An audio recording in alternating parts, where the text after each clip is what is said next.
I'm Diana. My ship sank weeks ago. I'm guessing yours did too? It was then that his memories returned to him. My men! The ship! Did you call for help? Oh, I screamed. A lot. Maybe you didn't scream the right way. Help! Somebody help! For hours, Arthur toiled and innovated new ways to be saved, and Diana entertained herself watching him. She knew none of it would work on this godforsaken island. It was just another fun voyage for Prince Arthur, the Prince of Havenmore. A prince so full of himself he believes the world exists to serve him. Faster! You're too slow!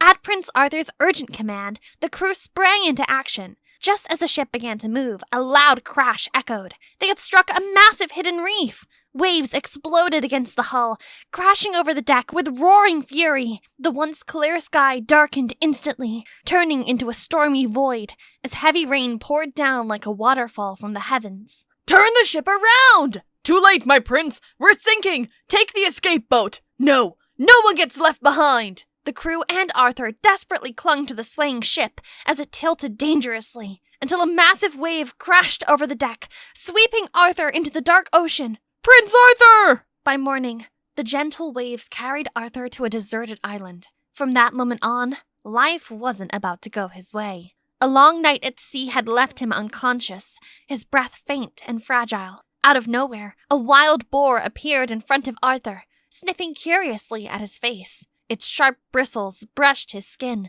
jolting him awake. Monster! He was unable to do anything but scream and flap his arms, hoping the boar would spare him. But before anything could happen, a pretty red-haired lady saved him. Even at that moment, Arthur couldn't help but notice her wild beauty. Get lost, you stinking wild boar! Hey, are you all right? Spoiled prince that he was, Arthur couldn't bring himself to say thanks. I had it under control. You didn't have to interrupt. Right. Just like you're handling the crabs on your ears. Crabs? Ah! Crabs! Help! I'm under attack! Diana burst into laughter and began pulling the crabs off Arthur with her bare hands. Who are you? Where am I? And who's in charge? Me. Here? Me. I'm Diana. My ship sank weeks ago. I'm guessing yours did too? It was then that his memories returned to him. My men! The ship! Did you call for help? Oh, I screamed. A lot. Maybe you didn't scream the right way. Help! Somebody help! For hours, Arthur toiled and innovated new ways to be saved, and Diana entertained herself watching him. She knew none of it would work on this godforsaken island. Maybe save your strength for survival? We should find food. We? You mean me finding food? Do you know who I am? A man who just washed up like seaweed? I am Prince Arthur Smicklericles V, soon to be King of Havenmore. And you are? A pirate, I presume. Diana. Just Diana. I can see from your appearance that you're a lowly pirate, and therefore ignorant of the ways of the world. I'm the ignorant one? I shall forgive you for not knowing your place. Instead of falling at his feet and thanking him for his mercy, Diana laughed, loud, unapologetic, and deeply amused. Yes, you're right. I am a pirate. I rule the sea. You rule Havenmore. This isn't Havenmore. You can find your own dinner, Lord Fancy Pants. Arthur's jaw dropped. He couldn't believe Diana's guts. No one, absolutely no one, had spoken to him that way. Hours later, Diana returned with food. For some royally deluded reason, Arthur believes that the food was his. Such an obedient subject. Did you prepare this meal for me? It's not for you.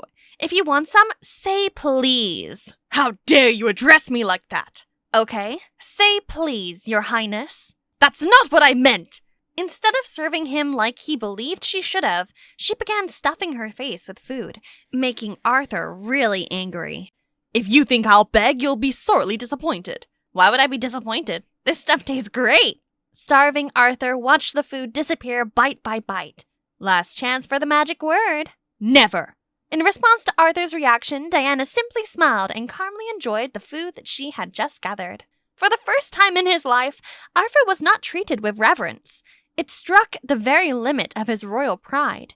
He was determined to show her who's boss. The moment he noticed her picking sticks, he sprang up and began to pick his, determined to do whatever she was doing better. It's mine! Why don't we just put the sticks together and share the fire? A fire? I thought you were building a fort! A fort with twigs? If you need fire, find your own sticks. This one's mine. Arthur did secure the stick, but had no idea what to do next. When night came, Arthur watched in amazement and some jealousy as Diana lit her fire by rubbing 2 small stones. But Arthur had 0 chance of lighting anything. How do you expect to start a fire like that? Just share mine. We'll use your wood so it lasts longer. Arthur couldn't believe she was willing to share after their fight. For the first time in his life, he felt something strange. Shame. Thank you. Consider it my apology for letting you starve. Arthur was touched. Maybe he had been wrong about pirates, but all too soon he ruined the mood. So, how does a pretty lady such as yourself become a thief? Pirates? A thief? Just because I'm wearing pirate clothes? Do you always judge people by what they wear? To be honest, Before another argument could start, a voice rang out over the wind. Someone's coming. They huddled closer, hearts pounding. A sudden gust blew their fire out. Ah! Gah! Calm down, girls. I won't hurt you. Who's there? The name's James, miladies. Beg your pardon. I thought you were both ladies. We got stranded here after a shipwreck. I'm Arthur, and this is Diana. She's quite been stuck here for months. Best follow me. Another storm's brewing. At that very moment, Arthur and Diana placed their full trust in this strange man. Without hesitation, they followed him as he led them to a clearing, where he had his small tent, grateful for the warmth. A minute later, James returned with some roasted fish in his hands. As the fragrant grilled fish was placed in front of Arthur, he immediately slipped into an oddly noble dining mood. With exaggerated elegance, he began to eat. He always eats this fancy? I think so. We only met today. So, you're not a couple? Heavens, no. Have you ever tried to leave? I've built many rafts. The sea is against us. Only a sturdy ship can sail here. And who's coming to save the likes of us, eh? Suddenly, the wind picked up. Arthur wrapped his arms around himself while Diana shivered from the cold. The fire was nearly out. It's gonna be a cold one. I'll make a shelter for Diana. You're a man. Need me to make yours, too. Arthur's eyebrows twitched in annoyance as he watched James deliberately flex his muscles for Diana. James's shameless flirting annoyed him, though he wasn't sure why. He just knew he didn't like James. I shall make my own tent from nature's offerings. Then they both began setting up their own tents. James moved with ease, arranging everything skillfully and finishing Diana's tent in no time. Arthur, on the other hand, struggled from the start, and his final result looked more like a pile of tangled sticks than a proper shelter. Just ask him to help you too. It's obvious you've never done this before. I would rather kiss a wild boar. I think I could arrange that. Arthur suddenly wasn't thinking about kissing boars anymore, but her. Though it was a bit of a struggle, Arthur finally had a tent. It was wobbly, but it was his, something he made with his own hands for the first time. Ta-da! I shall call you the Bayside Manor of Magnificence. As if to mock him, another strong gust of wind picked up and sent his tent flying far away. More like Manor of Misery. Sorry, mate. Milady, see you in the morning. Maybe I'm not cut out for survival. Maybe I'm destined to freeze to death. You're not dying. Just let go of your pride. Diana, may I share your tent with you, please? Bravo! Saying the magic words wasn't so hard, was it? Arthur was surprised at how good it felt to say please. He was learning a lot from her. The cold inside was just as cruel as outside, but for now they focused on something else.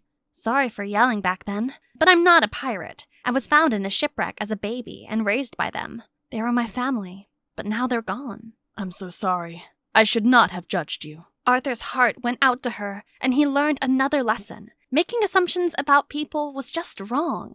Maybe it's time for a new start. When we escape here, you could live at my palace. I want to learn from you, to do things myself. Thanks to you, I see I'm just a little above a spoiled prince. Their eyes met, holding for a moment, almost as if they might kiss, before Diana turned away.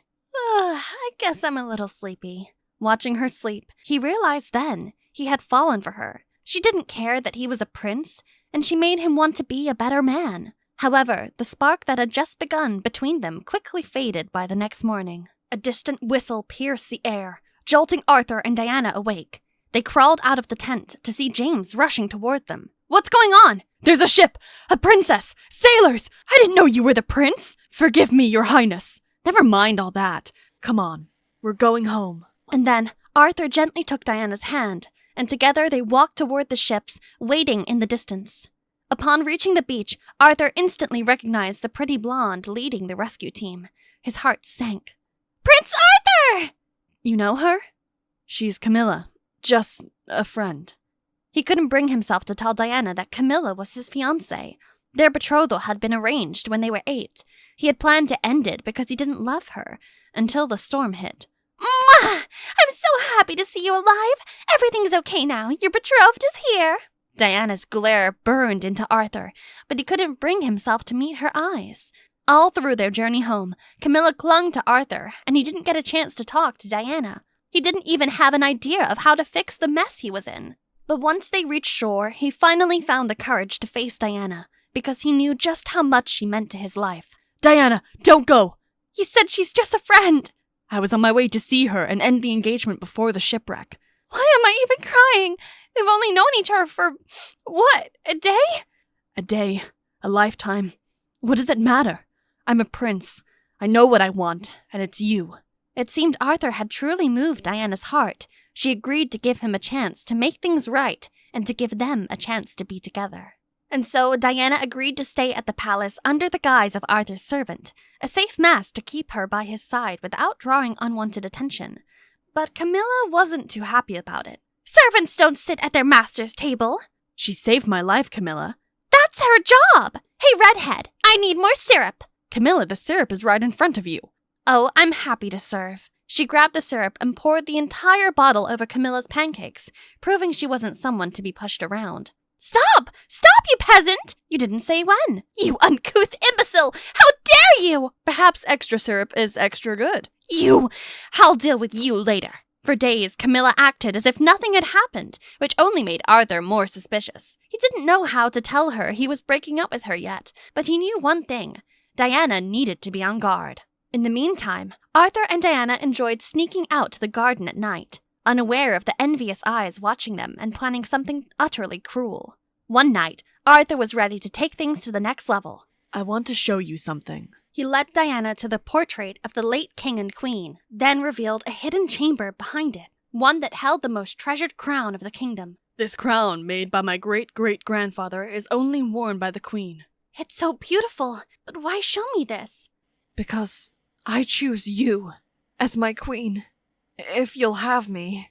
In response, Diana leaned in and gave him a peck, making Arthur melt. I'll take that as a yes. I'll tell Camilla it's over tomorrow. Good luck, Lord Fancy Pants. The next day, after breakfast, Arthur finally told the truth to Camilla, about the engagement that should have never been, and about the one person he truly loved, Diana. Your parents chose me! Marrying me would secure your position and help you ascend the throne! You'd throw that away for a pirate girl? I care about you, but only as a sister. This engagement is something I never wanted. What will the kingdom say when their future queen is a thief? She's not a thief. How can I make it up to you? Your mother's crown. I had always imagined wearing it. Let me see it once more. It was a strange request, but Arthur was eager to have her gone, so he agreed. But when he opened the safe... The crown! It's gone! But no one can access the code without knowing the code. Are you sure you haven't accidentally shown anyone? Arthur's thoughts flew to Diana. She had seen him dial in the code. He doubted it was her, but he had to be sure. Guards, bring Diana to the throne room. In minutes, the guards dragged Diana in. What is this? Why am I being treated like a thief? The crown is missing. You know I didn't. You have to be sure, my prince. Guards, search her bag. No, wait! Before he could stop them, they had her bag turned upside down and the crown fell out. Thief! Just what I'd expect from a pirate. It was like Arthur had been stabbed in the chest 100 times. He couldn't believe it. This is a setup! But at that time, the evidence seemed clear. Guards, take her away. Arthur, please! Why couldn't you believe me? And just like that, Diana was taken away from the palace. Deep down, Arthur truly wanted to believe Diana wasn't the one who did it. Even with Diana gone, Arthur still refused to marry Camilla, so she had to go. For days, Arthur wasn't himself. He barely ate, didn't shave. His mind was consumed by Diana. She had hurt him, but he still longed for her. His relief came when James, whom he had now employed as one of his guards, made an unexpected confession. Diana is innocent. Camilla knew the safe's code. She was jealous. She made me plant the crown in Diana's bag. Please, forgive me. You betrayed her? I thought if she left, she'd come to me, but she only ever had eyes for you. In that moment, the truth was revealed. All Arthur wanted was to see Diana again. Guards, prepare to depart at once. Diana stood on the deck, her gaze lost in the distance. Suddenly, loud sounds echoed from the shore, and for a moment, she thought she heard someone calling her name. Diana! Come to arrest me? It was Camilla. She set you up with James's help. He spoke up to prove your innocence. Wow, shock of the century. I'm sorry. I should have trusted you, fought for you. I should have done so many things, but I trust you now, with my life. And if you can forgive me... Diana gasped in surprise as Arthur went down on his knees with a ring. Then I will spend the rest of my life making it up to you. Rise, my Prince Arthur. Make me. And so, kneeling on the filthy docks of Havenmore, Prince Arthur Smicklericles V found something greater than a throne, a soulmate to stand by him for life.